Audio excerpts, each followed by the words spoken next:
Hello everyone, I am Tacit, and today we're going to be going over the Gems of War Saga Vice event, in which the Saga is added to the game. We got quite a few things going on this week, most notably, hopefully, finally. I can't be wrong if I say it literally every Tuesday, but hopefully today is finally the day we get the patch, and it is exceedingly likely, though maybe we won't, I'm not sure, but it is exceedingly likely we will finally be getting that patch, of course, which we'll be going over once it does. However, for now, as far as the new troop, it's not too bad. Great arcane as well, great time to stock up, because you'll get a half-decent troop with it, as well as a bunch of green-blue. Green-blue is pretty good arcane, you get them for only 200 each. A lot of really good troops use it. Highly advise stocking up on them if you are still trading troops within the game. As far as the troop itself, it is basically Atlanta, but different. It doesn't have the little bit of mana start, however, it gets a blue storm, or summon a blue storm at start of battle, and it also has a pretty similar damage. It deals damage to all enemies, boosted by blue and frozen enemies. So for every single blue enemy on the opposing team, and every single frozen enemy on the opposing team, which both do stack, so you can get 8 additional procs for it of 24 additional damage. So basically, and realistically, let's say you have the entire enemy team frozen and they have 1 blue, that would end up being a total of 15 additional damage, which is approximately, like, not the literal max, but likely around the max that she would normally be doing to as extra damage to an opposing enemy, or to all enemies, which is okay. It's a good early game, cheap AoE option. And you can get it very easily this week for only 400 glory each. So it has that going for it, because that was Adelanna's main gimmick, and the main thing that this thing also ends up doing is basically a decent full AoE option at a lower rarity range. Obviously, if you have the better legends and mythics that can end up doing it, more often than not you'll be using those. However, she is pretty usable for the world event we have this week, so she has that going for her. But unless you're really early on in the game, you will likely retire her pretty quickly for better options. But it's a great alternative prior to having those options, and in particular game modes where she might have to be used compared to other things, like this event week right now that is she's actually pretty good in. Anyways, as far as the event key drop table, we are of course restricted to that of Glacial Peak. So if we go over to Kingdom, click on Glacial Peaks and show all, we'd be able to see absolutely every single thing here. Might as well sort it by base rarity as well. So as far as this kingdom is concerned, it is definitely a pretty skippable week. One of the best things in the kingdom is just one of the faction troops anyways. Oh, never mind, sorry, that was from the other location. I was thinking of the Frostfire King. I keep forgetting, that's not even from here, that's from Stormheim, not Glacial Peak. So yeah, Glacial Peak, really underwhelming these days. Queen Mab used to be like the meta of all metas, but is very underwhelming in the current state of the game since Mana Burn has a hard counter, and there are better freezes that literally do other things like Frostfire King, which is a freeze burn. There is this Empower, which is used quite a bit, Daughter of Ice. It converts all red to blue, and then converts a nice storm off of Empower. Really strong option, used very commonly in Guild War. Beyond that, nothing too enticing. There's like a 4x freeze that you can instantly kill. Borealis is a triple damage, but compared to Web Spinner, it is pretty inferior, and you're normally using Web Spinner rather than that thing. Because it's better just to use a Web Spinner with freeze than it is to use a Borealis with freeze, which is kind of funny given that Borealis does triple damage to frozen enemies. But anyways, everything you see here, except for the 4 faction troops plus the Doom of Ice, are not obtainable. So anything that says Mirrored Halls plus Doom of Ice, not obtainable, but everything else you see here is.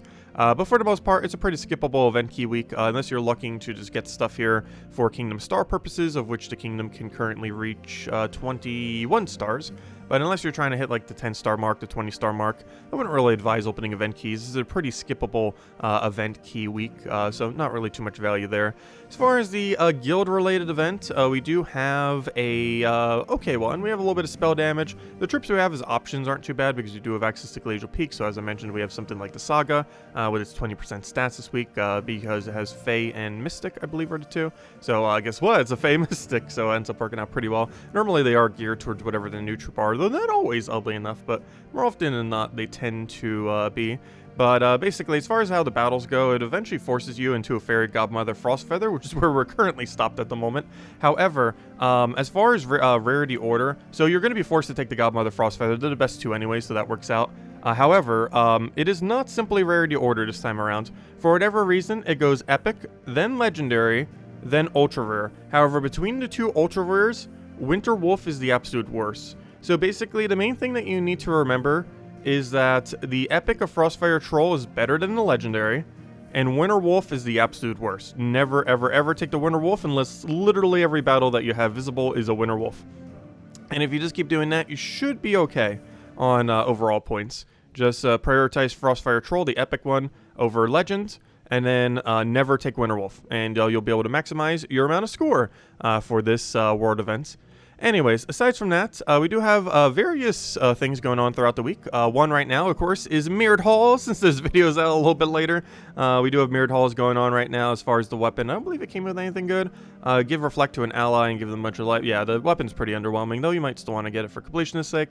But overall, just a blue-yellow faction. Not too hard to do overall for the pure faction, mostly because with Copycat plus the Legend of the location, you can basically just keep copying. Well, you can Copycat summons copies of your allies, and the Legend copies copies of the enemy team. So you can basically form your team into almost anything that is composed within the faction itself.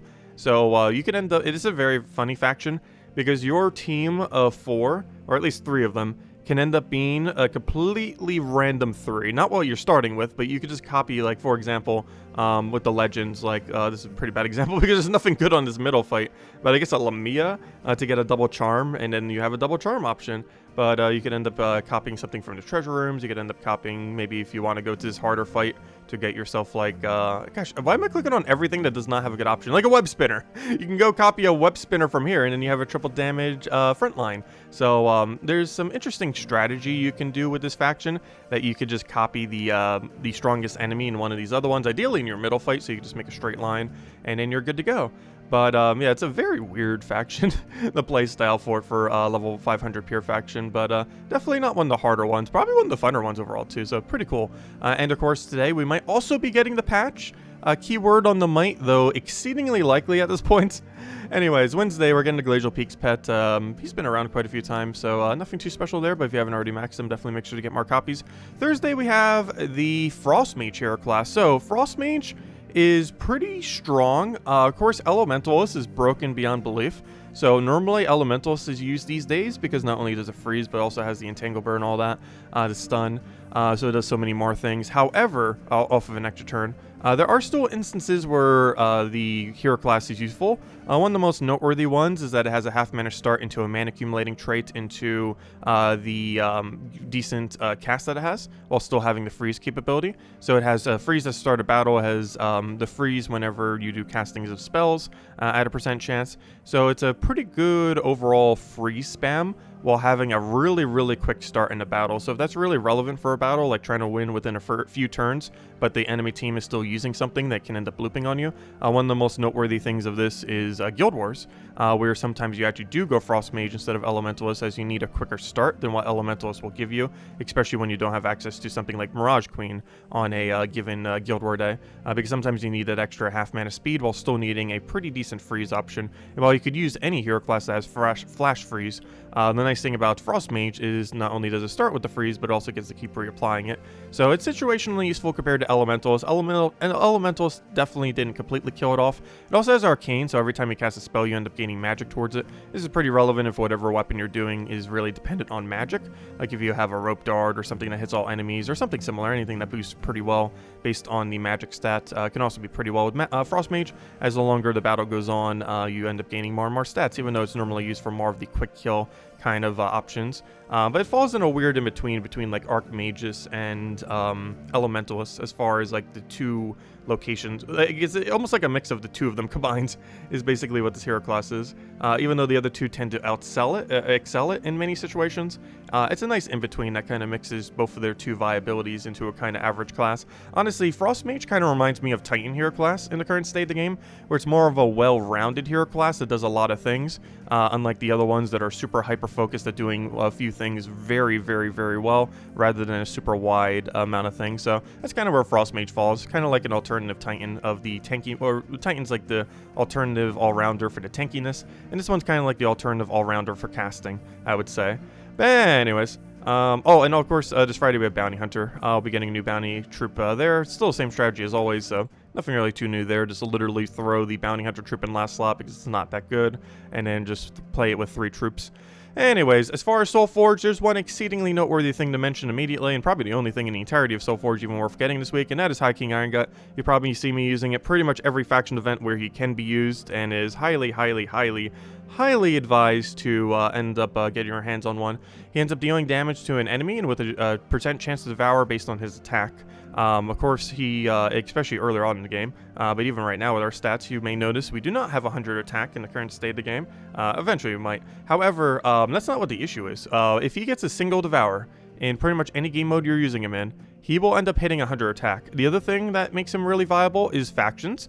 In factions, you get a lot of extra stats just given to you. And like today, for example, if you were to use this guy in Mirrored Halls, because you can if you want to.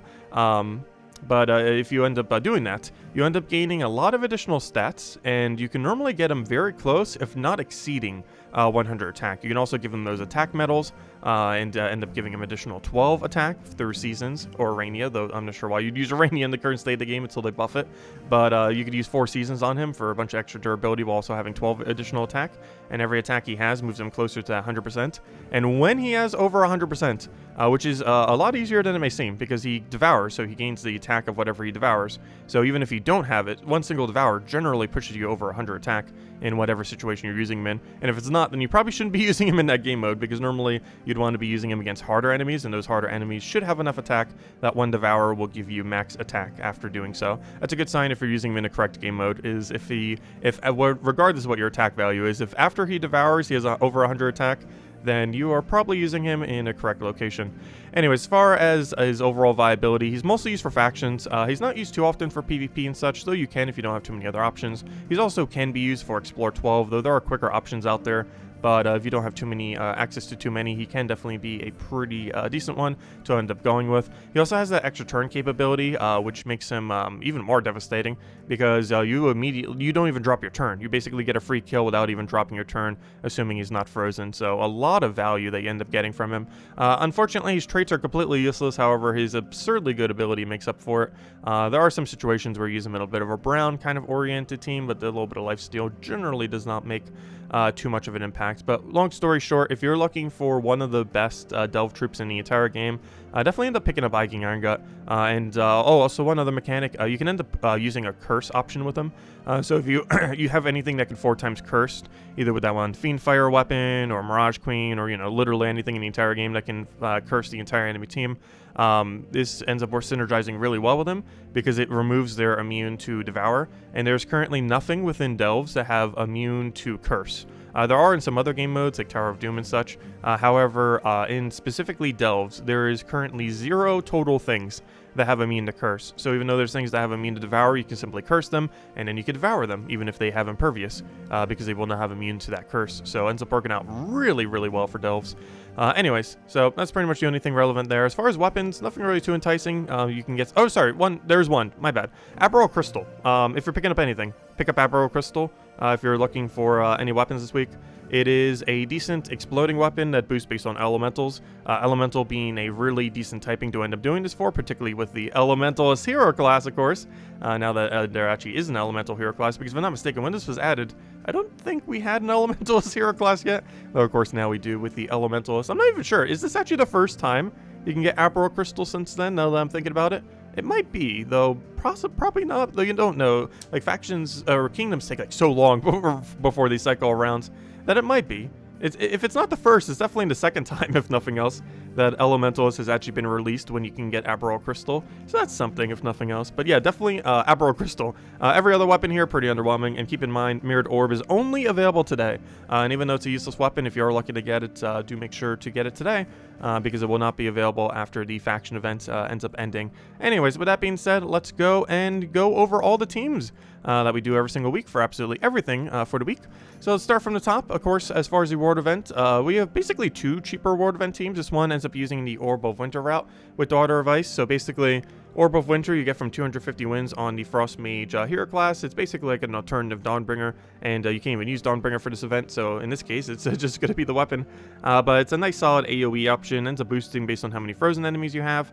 so you can end up getting a little bit of extra damage that way, and you basically just keep spamming this for a good majority of your damage. The two bottom troops are used purely for their +1 water link, so you can end up getting mana going, and Daughter of Ice is here for the Empower into red to blue convert, while also creating a blue storm, which is your most vital color. The other one, and probably the primary one you want to use, as well as even cheaper than the other one, other than needing Crystal. So we have Daughter of Ice again, which is the Empower into red to blue while getting Blue Storm, really powerful, and ideally have alignment off the starting board. We have the Aberral Crystal, which I highly advise getting before the end of this week if you don't have it already. Ends up exploding a bunch of green gems, grants random status effects to all elemental allies, and then summons an elemental, which basically means if Daughter of Ice dies, you'll be able to keep summoning decent elementals there, as a good majority of elementals are pretty decent, and you'll just be able to keep getting elementals there as frontline tanks, and you'll be able to have the double Saga as your main damage source, which of course is a new troop that was added this week. Not only does it have 20% extra stats, but it also gets to start with a Blue Storm, so even if you're not immediately casting Daughter of Ice, you still have the benefit of having Blue Storm, and then you get to perpetuate it with Daughter of Ice, basically meaning you perpetually have Blue Storm on a team that really needs blues, and you basically keep chipping them down while doing damage to all enemies. So that's the main premise here, and we're using Frost Mage. You could use Elementals as well, it really depends which one you want to go down. Frost Mage is just a little bit quicker, so I figured I'd show with this. However, if you find yourself losing, you might want to switch into an Elementalist instead of Frost Mage. But for the earlier battles and stuff like that, you probably want to stick to more of a Frost Mage, though, just due to its quicker speed. But you will eventually reach a point if you're going for like leaderboard or buying a lot of tiers where you are going to need to have to switch that Elementalist class before its Entangle, for its Barrier and all that, while still being able to get the freeze. Anyways, as far as the faction event today for the Mirrored Halls, it is a yellow-blue restriction. So for the earlier battles, I once again will be using Aberral Crystal for Dispenser Mana Accumulation. So yeah, definitely make sure to get the Aberral Crystal this week. And behind I'm just using a kind of standard alternative Rowain team, which is of course a Guard's Avatar team. Just half mana starting it, getting the kill there, and we'll be good to go.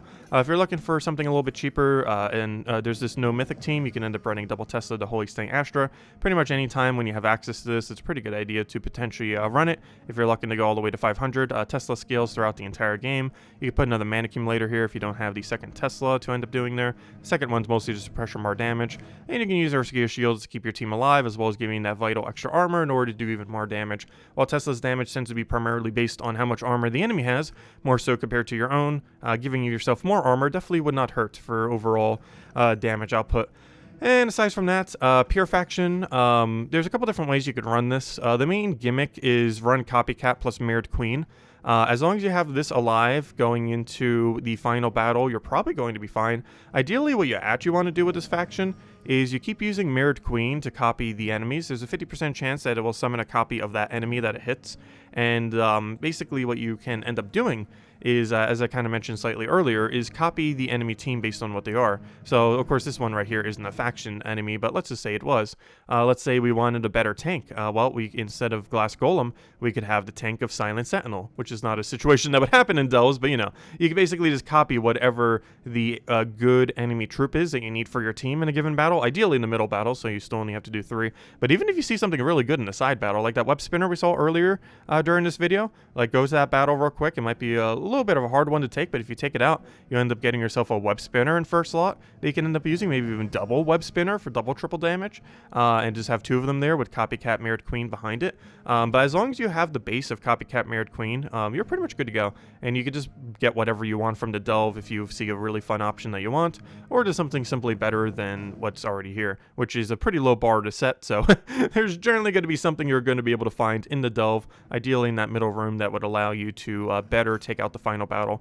Because as far as Pure Faction level 500 is concerned, while your team has to start as Pure Faction, which is what this is, it doesn't have to end as Pure Faction. So your team can literally just be 3 non-faction troops by the end of faction, because let's say your Copycat Mirrored Queen and everything died, but you still had the 3 that you copied from the enemy team. That still counts as Pure Faction as long as your team starts as Pure Faction. So as long as it starts there, it doesn't matter how it ends. So it's a really fun gimmicky faction that I honestly really like. As far as Bounty Hunter this week, same premise as always. Obviously, Peasant is not actually a troop here, it's just here so you can copy-paste it. However, Ogress, Tigraki Warrior, Corpse Mirror with the faction troop that we're getting this Friday. It's a pretty underwhelming one, unfortunately, so you're pretty much going to be playing it how you normally play a Bounty Hunter, which is that triple combo. Of course, there are some other teams that you can kind of end up tweaking there. You can tweak the Ogress, you can tweak the Corpse Mirror. However, Tigraki is pretty much required. There will maybe eventually be a Skull Spam-oriented team, and the one that's actually coming out this Friday can somewhat help with that, though not really. But eventually it will be viable to run Skull Spam for Bounty Hunter, but as it currently stands, True Damage Route is by far the most viable way to end up doing it. So that's the way that it should be done, unless you want to do some other strategy, but it's going to be the quickest way to end up getting it. And lastly, this troop, the Fairy Gobmother, she's the, of course, the pass troop, of course, that is currently paid walled. There are 3 release dates for it. I'll be covering a more comprehensive video on it this weekend, most likely. But there are 3 releases for it. Yesterday, which is how we have it now. Next Monday, which is when most people will likely be getting it, so I'll probably be covering the video this weekend on it. Though I did want to briefly mention it now. And, of course, free-to-play will be getting it either when it rolls back around to Soulforge in several months, or for the first time in several months, or probably whenever the faction happens, which should be like late summer this year or so, where you'll be able to get it from event keys from the Zacian Kingdom. But basically it ends up having a bunch of wish gems that can end up creating 1/3 the time off its ability with auto extra turn on all the things she does, as well as a 50% chance on the start of every turn. Sometimes she creates too many wish gems, which could backfire, so you shouldn't really be using her in PvP. But she's a pretty fun option. She's the best wish gemmer in the entire game, though sometimes she creates so many wish gems that it gives the enemy full mana, which could be a bit of a liability. But I ended up making this really interesting team last night on stream. And honestly, I'm liking it. It can be ran for Explore 12. It can be ran for factions. It cannot be ran for PvP, though. Do not use this in Guild Wars. It'll backfire so hard. But it can be used for things where the enemy team composition isn't as strong, like factions. Tower of Doom. This actually works for green Tower of Doom, which we have, if I'm not mistaken. That's the color for it 2 weeks from now. Not next week, but the following week, because it happens between each season. So, you can end up using something like this. So overall, I've been really enjoying it. It's a really AoE spam heavy, just keep getting full mana team. And overall, it's an interesting mythic. It's really high risk, high reward. It's definitely not the best thing in the game, but for a mana accumulating mythic, I generally don't like them that often, like Possessed King and a few others like that. But I actually do really enjoy using Fairy Godmother, so has a lot of potential. We'll be covering it a little bit more in depth a little bit later, but I did want to show one team in the weekly video for any of you that did end up getting it early, just in case you do want to build something around it. And this has quite a high amount of flexibility as far as what it can be used with, as it is pure green and pure red, which allows it to be used in a lot of various side modes where you're restricted to a specific color. Kind of interesting that it does use double pure color. Very rare to end up getting a team double pure. You don't even get much of a benefit for it either. Like, if you use a team of 4 things from a kingdom, it's going to get more overall stats than if you have double pure color team. Like, for example, that red-green team, which is kind of weird. They don't get a little bit more of a bonus when you end up doing that, but I'm not sure. Maybe they'll tweak it in the future. It's mostly because those kingdoms have that double bonus. So not only are you getting 1 bonus, but you're actually getting 2 because that other, like, invisible bonus, or not invisible, but the one you get from kingdom upgrades. So, anyways. So that'll wrap it up for now. If you guys have any questions, feel free to leave it in the comment section below. If the patch is coming out tonight, of course, as always, we'll be streaming tonight here on the channel, 8 p.m. Eastern Standard Time. We'll probably have a video up tomorrow going over some things with the patch because it has some interesting things to go over. I'm not sure about all the details, but there's definitely some things that will help with grinding, like the Explore changes, and a lot of things for new players as well that should be tweaked. So if you've just recently started the game, there should be some interesting adjustments that will end up helping with that. So we'll have to see what all that is. Once it hopefully comes out, fingers crossed tonight. If I say it's every Tuesday, I can't be wrong forever. But no, hopefully it's tonight. I have no clue, but it is exceedingly likely at this point. So one can hope. But if it is, we'll be going over it, of course. Anyways, guys, I'll catch you later. Enjoy your week, and I'll see you guys soon. Goodbye. Oh, actually, one last thing I should probably mention before I say the last goodbye. The faction troop still available, or not the faction, I mean the new troop that came out last Friday. It's still available today, tomorrow, and Thursday. So I do want to just put out one quick reminder of that. So if you're still looking to get Ares for whatever reason, either just to have your first mythic for Glacial, which is honestly I feel like it's the best of the 3 there, though it's not it's like average, slightly above average for mythic. So it's not a must-have. It's just like a weird utility kind of troop for the damage poke. But if you're looking to get it, you have today, tomorrow, and Thursday. So do still make sure to pick that up if you are interested in getting that mythic, as it'll be a bit harder to do after the fact, though not too big a deal if you don't, as you could just start saving it for the next month's mythic. Anyways, guys, now I'll catch you guys later. Enjoy your week. Thanks for stopping by as always. Feel free to leave a like on the video. Helps out a lot and is greatly, greatly appreciated. I'll see you guys soon. Goodbye, everyone, and thanks for watching.